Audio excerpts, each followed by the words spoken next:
जब तक मनस्थिति सही नहीं हुआ तब तक आप परिस्थिति के जो बंधन है उससे मुक्त नहीं हो सकते हो। तो मनस्थिति को सही करना है।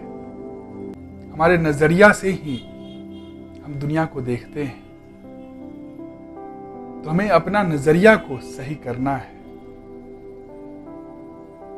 जैसा हम जैसे कोई ब्लैक चश्मा पहना हुआ है तो उसे पूरा जो दुनिया है उसे ब्लैक लगेगा। जो ऑरेंज रंग का चश्मा पहना हुआ है तो उसे पूरा दुनिया क्या लगेगा? ऑरेंज लगेगा। लेकिन असल में दुनिया तो एज इट इज है, लेकिन वो अलग अलग रंग और रूप में दिख रहा है। किसको जो देख रहा है वो किस विचार, किस माइंडसेट से वो देख रहा है, उसी माइंडसेट से वो चीजों को परसीव करता है। तो अगर हम दुख और सफरिंग को परसीव कर रहे हैं, फील कर रहे हैं, इसका मतलब हमें चेंजेस की आवश्यकता है। हमें अपने अंदर बदलाव लाने की आवश्यकता है। कब तक? जब तक ये दुनिया परफेक्ट नहीं लगने लगे। अपने स्वयं में संशोधन करना है, स्वयं को बदलना है। मनुष्य स्वयं को बदल कर ही स्वामी हो सकता है। दूसरों को बदलने से या जो परिस्थिति को बदलने से कभी वो स्वामी नहीं हो सकता है। दुनिया को बदलने से कभी वो स्वामी नहीं हो सकता है। स्वामी वो तभी हो सकता है जब वो अपने स्वयं को बदल ले। जब तक वो दुनिया को बदलना चाहेगा तब तक वो गुलाम ही बना रहेगा, और जब वो अपने स्वयं को बदल लेता है तो वो स्वामी हो जाता है, वही मुक्त हो जाता है, वही सच्चित आनंद हो जाता है, वही परमात्मा हो जाता है। नमस्कार दोस्तों। अक्सर लोगों के मन में ये प्रश्न रहता है कि जब भगवान ईश्वर खुद पूर्ण है, परफेक्ट है, तो उन्होंने ये इम्परफेक्ट दुनिया क्यों बनाया, जहाँ पे इतना दुख है, सफरिंग है, चैलेंजेस है, प्रॉब्लम्स है, फेलियर्स है। तो उन्होंने ये दुनिया, इम्परफेक्ट दुनिया क्यों बनाया? तो ये सवाल बहुत ही महत्वपूर्ण है और बहुत ही गहरा है। तो इसका जवाब भी बहुत ही गहरा होगा। तो इस वीडियो को शुरू से लेकर अंत तक जरूर देखिएगा। चलिए शुरू करते हैं। लोग जब कहते हैं कि दुनिया बनाने वाले काहे को दुनिया बनाए, क्या तेरे मन में समाए, ये दुनिया इम्परफेक्ट क्यों बनाया तुमने, इतना दुख सफरिंग क्यों है, फेलियर्स क्यों है? तो ये ऐसा ही हुआ जैसे स्कूल में जब छात्र बोलता है, छात्र का भी ये कंप्लेन होता है प्रिंसिपल से, स्कूल से, जो सिस्टम है, पूरा स्कूल सिस्टम से ये कंप्लेन रहता है। क्या कंप्लेन रहता है? इतना स्ट्रिक्टनेस क्यों है, फ्रीडम क्यों नहीं है, एग्जाम क्यों लेते हैं, इतना डिसिप्लिन में क्यों रहना होता है, प्रोजेक्ट क्यों होता है, ये जितना ईयरली हुआ, हाफ ईयरली हुआ, जो एग्जाम्स होते हैं, एग्जाम्स क्यों होते हैं, उन्हें सही जो टाइम है, जितना उनका पर्याप्त टाइम है खेलने का, उन्हें क्यों नहीं दिया जाता है, मन भर के खेलने को क्यों नहीं दिया जाता है। तो ये तमाम जो शिकायतें हैं, जो कंप्लेन है, वो एक छात्र का होता है। प्रिंसिपल को लेकर, स्कूल को लेकर, पूरे स्कूल जो सिस्टम है उसको लेकर ये तमाम तरह के शिकायत रहता है।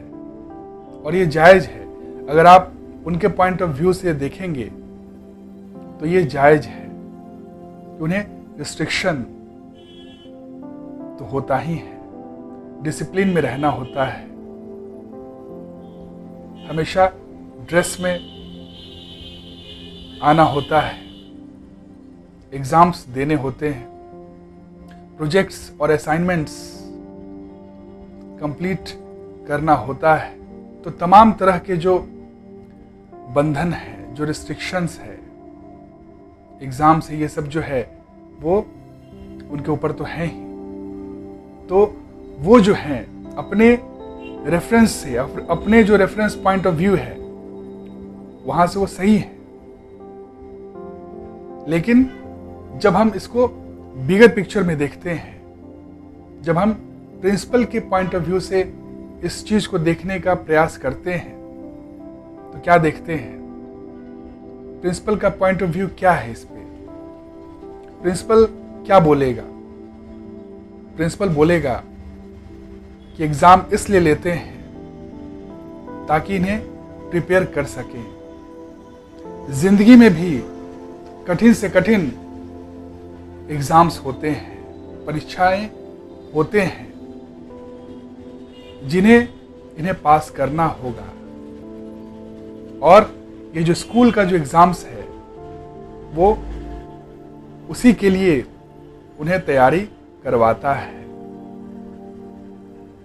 और जो प्रोजेक्ट वर्क होता है, वो प्रोजेक्ट वर्क क्यों होता है? वो प्रोजेक्ट वर्क उन्हें टीम वर्क सिखाता है, कैसे दूसरे के साथ मिलकर आप किसी प्रोजेक्ट को काम करते हैं, पूरा करते हैं।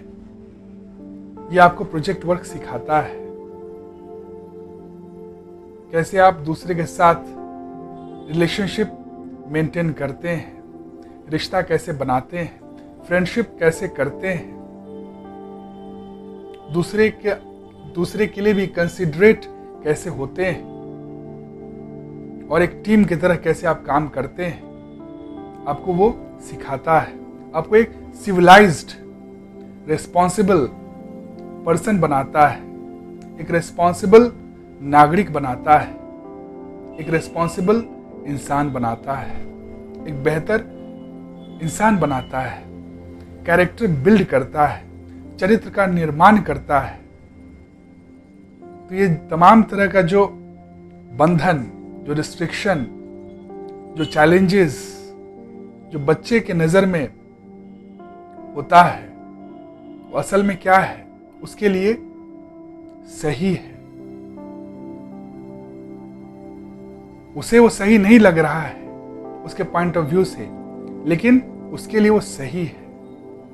जब आप जूम इन करते हैं, जब आप as a child, as a छात्र, एज अ स्टूडेंट चीजों को देखते हैं, तो वो चीजें भले ही आपको सही नहीं लग रही है, भले ही वो आपको बंधन लग रहा है, लेकिन जब आप जूम आउट करते हैं, जब आप बिगर पिक्चर में चीजों को देखते हैं, जब आप प्रिंसिपल के पॉइंट ऑफ व्यू से चीजों को देखते हैं, तो वो चीज सही है, स्टूडेंट के लिए सही है, उसे मजबूत बनाता है, उसके कैरेक्टर को बिल्ड करता है, उसे एक सिविलाइज्ड, एक सही इंसान बनाता है, जो जीवन के परीक्षाओं को पास करने में योग्य होता है।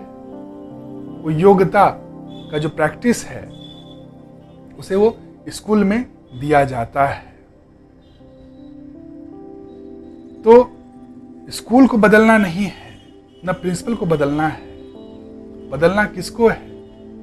खुद को बदलना है। जब छात्र बदलेगा, जब छात्र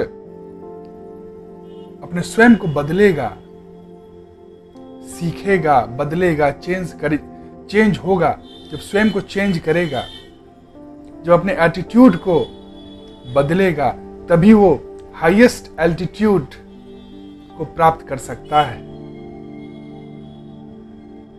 और अगर एटीट्यूड को नहीं बदला और सिचुएशन जो उसे चैलेंजेस मिला है, जो सिस्टम में वो आया है, उसी को बदलने का पूरा जो फोकस कर लिया, तो वो उस सिस्टम के बाहर नहीं जा पाएगा, उस सिस्टम के परे नहीं जा पाएगा। प्रॉब्लम्स को हटाना नहीं है, प्रॉब्लम्स के पार चले जाना है, चैलेंजेस के पार चले जाना है। जीवन में चैलेंजेस रहता ही है, आप चैलेंजेस को हटा नहीं सकते, लेकिन चैलेंजेस को ओवरकम कर सकते हैं। आप खुद बड़ा बन सकते हैं, इतना बड़ा बन सकते हैं कि आप चैलेंजेस को आसानी से पार कर जाएं। और स्कूल यही सिखाता है, स्वयं में परिवर्तन कैसे लाएं। जब हम स्वयं में परिवर्तन लाते हैं, तभी हम सारे परिस्थितियों के परे चले जाते हैं, सारे परिस्थितियों को पार कर लेते हैं। तो बिगर पिक्चर में ये जो स्कूल है, जो स्कूल का जो सिस्टम है, वो सही है। भले ही वो छात्र को सही नहीं लग रहा है, वो इम्परफेक्ट लग रहा है, क्योंकि उसमें फेलियर्स है, पनिशमेंट है, रिस्ट्रिक्शन है, लेकिन वो सारा जो है जरूरी है। अगर वो नहीं रहे तो चरित्र का विकास नहीं हो पाएगा, मनुष्य की चेतना का विकास नहीं हो पाएगा, वो बड़ा नहीं हो पाएगा। ठीक उसी तरह जो ये दुनिया है एक महाविद्यालय है, एक सबसे बड़ा स्कूल है जहां पे सब कुछ है। जैसे स्कूल्स में होते हैं, वैसा ही ये जो जीवन है वो महाविद्यालय है। इसमें दुख भी है, फेलियर्स भी है, चैलेंजेस भी है, सफरिंग भी है। और ये सब का कारण है, ये सब आपको जगाने के लिए है, आपकी चेतना का विकास करने के लिए है। जब कोई प्रॉब्लम्स आपके सामने आता है, जब कोई चैलेंजेस आपके सामने आता है, जब आप कोई प्रॉब्लम्स और चैलेंजेस का सामना करते हैं और ओवरकम कर लेते हैं, तो आप वही इंसान नहीं रह जाते जो प्रॉब्लम्स आने के पहले होते हैं। आप बदल जाते हैं, आपका चेतना ऊंचा उठ जाता है, आपका अवेयरनेस लेवल बढ़ जाता है, आप मैच्योर हो जाते हैं, आपका चेतना का विकास होता है। तो जो भी प्रॉब्लम्स, सफरिंग्स जो आपको लग रहा है, असल में वो क्यों आता है? असल में वो हमें जगाने आता है,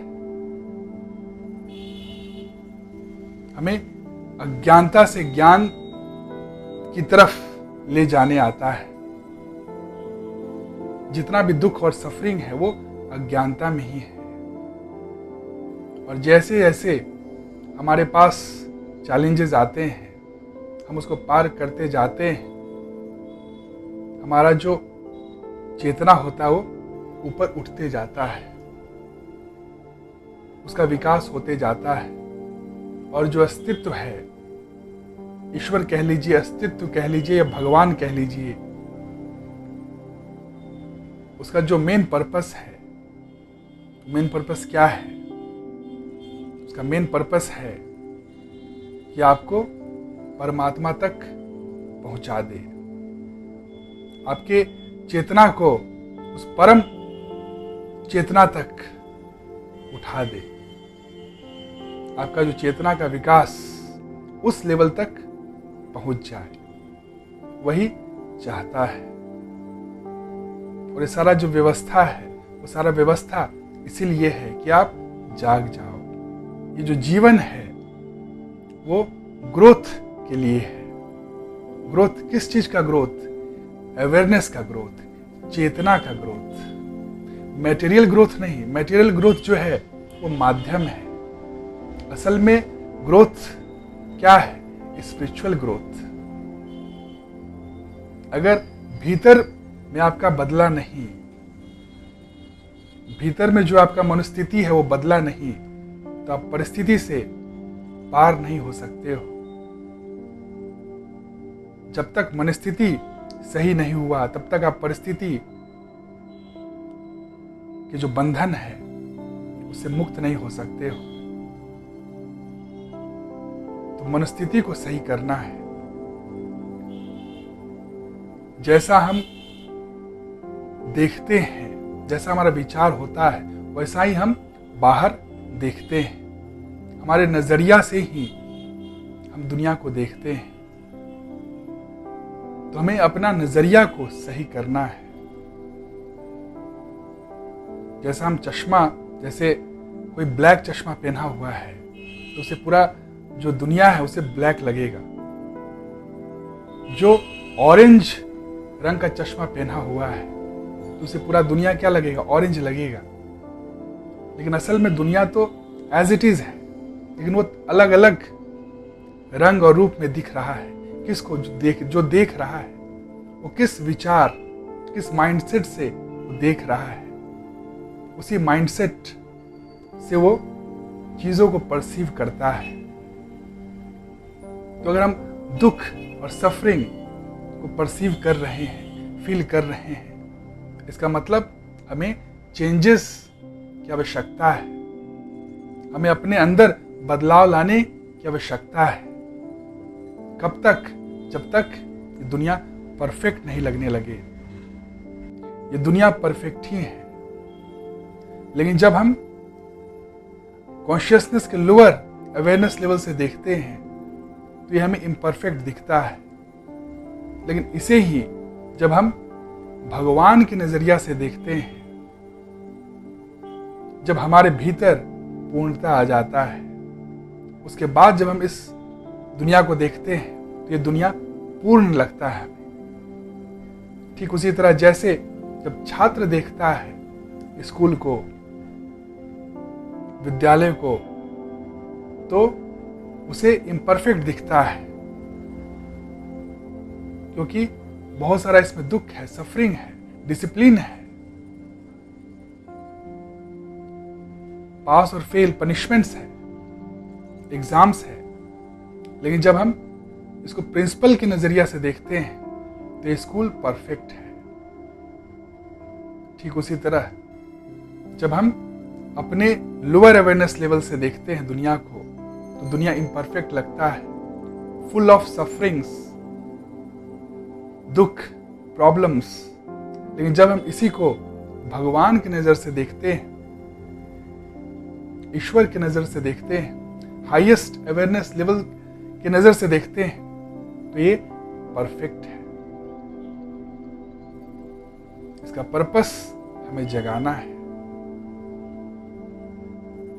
अब कोई एक क्वेश्चन भी पूछ सकता है कि जब भगवान पूर्ण है, परफेक्ट है, तो पहले ही मनुष्य को जागा हुआ ही क्यों नहीं जन्म दिए? उसकी चेतना लेवल पहले ही क्यों नहीं जागी हुई थी? जब वो जन्म ले तो पहले ही क्यों नहीं वो जागा हुआ ही पैदा हो?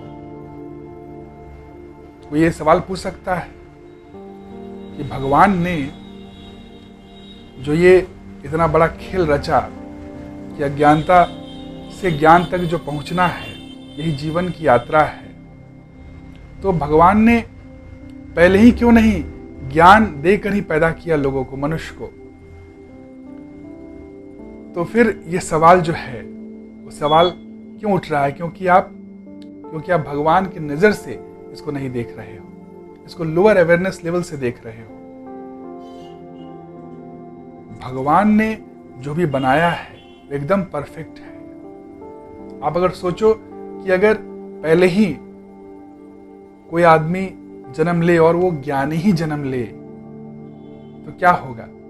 गोल पहले ही अगर आ जाए, बिना रास्ता तय किए हुए ही अगर गोल मिल जाए, मंजिल मिल जाए, बिना रास्ता तय किए हुए ही अगर मंजिल मिल जाए तो मंजिल का क्या महत्व होगा?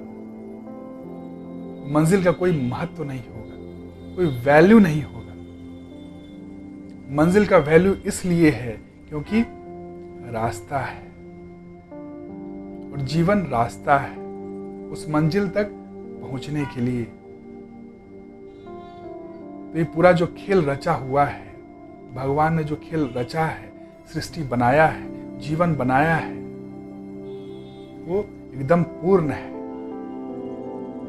उसमें कोई भी कमी नहीं है क्योंकि भगवान खुद पूर्ण है और इस सृष्टि पूर्ण से ही निकला है, इसलिए सृष्टि भी पूर्ण है। और इसीलिए कहा जाता है ओम पूर्णमदः पूर्णमिदं पूर्णार्थ पूर्णमुदच्यते पूर्णस्य पूर्णमादाय पूर्णमेवावशिष्यते। उस पूर्ण परमात्मा से ये जगत पूर्ण है। इस जगत को अगर उस पूर्ण परमात्मा से निकाल भी दिया जाए तब भी वो परमात्मा पूर्ण है। तो ये जो जगत है वो पूर्ण से ही निकला है, इसलिए जगत पूर्ण है। इसमें कोई भी संशोधन करने की आवश्यकता नहीं है। संशोधन हमें करना है, अपने स्वयं में संशोधन करना है, स्वयं को बदलना है। मनुष्य स्वयं को बदल कर ही स्वामी हो सकता है। दूसरों को बदलने से या जो परिस्थिति को बदलने से कभी वो स्वामी नहीं हो सकता है। दुनिया को बदलने से कभी वो स्वामी नहीं हो सकता है। स्वामी वो तभी हो सकता है जब वो अपने स्वयं को बदल ले। जब तक वो दुनिया को बदलना चाहेगा तब तक वो गुलाम ही बना रहेगा, और जब वो अपने स्वयं को बदल लेता है तो वो स्वामी हो जाता है, वही मुक्त हो जाता है, वही सच्चित आनंद हो जाता है, वही परमात्मा हो जाता है। तो भगवान ने एकदम परफेक्ट बनाया है। मंजिल तभी तक वैल्यूएबल है जब तक रास्ता है। हमें मालूम नहीं होता है कि हमारे लिए क्या सही है, लेकिन भगवान को, अस्तित्व को मालूम है कि हमारे लिए क्या सही है। जब हम अपने लेवल से बहुत सारा विशेष मांगते हैं और कहते हैं कि हमारा विशेष भगवान पूर्ण कर दो, अगर हमारा जो विशेष है अगर वो भगवान पूर्ण करने लगे तो हमारे लिए सही नहीं होगा। जो हमें लग रहा है सही, असल में वो हमारे लिए सही नहीं होगा। वो भगवान जानता है। इसलिए बहुत सारा जो मनोकामना होता है, जो हम भगवान से मांगने जाते हैं, तो भगवान पूरा नहीं करते हैं। इसमें हमारे भलाई है। जो हम समझते हैं कि भगवान अच्छा नहीं है, भगवान है ही नहीं, ईश्वर नहीं है, अस्तित्व नहीं है, क्योंकि उसने हमारे मांग को पूरा नहीं किया। असल में वो हमारा मांग जायज नहीं था, वो हमारे खुद के लिए घातक था। इसीलिए भगवान वो जो मांग है वो पूरा नहीं किए। एक कहानी भी है कि एक बार एक आदमी था, वो खूब तपस्या करता है। जब भगवान उसके सामने आते हैं तो भगवान से मांगता है कि मैं जो भी छूं वो सोना में बदल जाए। तो भगवान तथास्तु करके चले जाते हैं। वो मनुष्य उसमें बहुत खुश हो जाता है और वो चेक करने लगता है। वहाँ पे रखा हुआ पत्थर उसको वो छू देता है, वो सोना में परिवर्तित हो जाता है। वो और खुश हो जाता है। वो घर जाता है। घर जब जाता है तो उसके लिए उसकी पत्नी खाना लाती है। वो खाने को छूता है तो खाना भी सोना हो जाता है। जब वो पानी को छूता है तो पानी भी सोना हो जाता है। जब उसकी पोती आती है उसे गले मिलने के लिए, जब वो उसको छूता है, पकड़ता है, गोद में उठाता है, वो भी सोना में परिवर्तित हो जाती है। वो फूट फूट के रोने लगता है। फिर वो भगवान से मांगने लगता है कि भगवान, मुझसे बहुत बड़ी गलती हो गई। ये जो वरदान है वो अभिशाप में बदल गया है। आप कृपया करके मेरा जो वरदान है उसको आप रख लो। कृपया करके मेरे वरदान को मुझसे ले लो। मुझे नहीं चाहिए वरदान, और मेरी पोती को मुझे लौटा दो। वो बहुत रोया। तो ये कहानी है। ये कहानी के माध्यम से ये समझाया जा रहा है कि हम अपने लेवल पे बहुत कुछ डिमांड करते हैं, बहुत कुछ मनोकामना करते हैं। वो सारे मनोकामना अगर पूरा होने लगे तो हमारे खुद के लिए सही नहीं होगा। और वो अस्तित्व भगवान जानता है, ईश्वर जानता है कि हमारे लिए क्या सही है। वो वही देता है जो हमारे लिए सही है। वो नहीं देता है जो हमें सही लग रहा है। वो देता है जो हमारे लिए सही है। वो वही जानता है कि हमारे लिए सही क्या है। जब हम जूम इन करते हैं तो हमें लगता है, जब हम स्मॉलर पिक्चर में देखते हैं, नैरो माइंड से देखते हैं, तो हमारे लिए कुछ चीज़ सही लगता है। लेकिन जब हम जूम आउट करते हैं, जब भगवान के पर्सपेक्टिव से चीज़ों को देखते हैं, तो क्या प्रतीत होता है कि वो सही चीज़ नहीं है हमारे लिए। वो हमारे लिए अभिशाप है। इसलिए भगवान हमें वो चीज़ नहीं दिए हैं। तो भगवान के पर्सपेक्टिव से जूम आउट करने से, जब हम भगवान के पर्सपेक्टिव से देखते हैं, चीज़ों को बड़े पिक्चर में देखते हैं, तो जो भी हुआ वो अच्छे के लिए हुआ। जो हो रहा है वो अच्छे के लिए हो रहा है, और जो होगा वो अच्छे के लिए ही होगा। हमें ट्रस्ट करना है भगवान पे, ईश्वर पे। और जो प्रोसेस है, जो सिस्टम है, जो प्रोसेस है ईश्वर का, उस पर भरोसा करना है। क्योंकि हम नहीं जानते हैं कि हमारे लिए क्या सही है, लेकिन वो जानता है हमारे लिए क्या सही है। हमें वो नहीं मिलता है जो हम चाहते हैं, हमें वो मिलता है जो हमारे लिए सही होता है, जिससे हमारा चेतना का विकास हो सकता है। तो यही है। बाकी अगर आपको कोई भी क्वेश्चन हो तो आप बेझिझक कमेंट सेक्शन में पूछ सकते हैं। और अगर वीडियो अच्छा लगे तो लाइक, कमेंट और शेयर जरूर करें, ताकि और लोगों तक वीडियो पहुंच सके और लोग भी आपके द्वारा लाभान्वित हो सके। Thank you. Have a nice day. प्रणाम। नेक्स्ट वीक आपसे फिर मुलाकात होती है।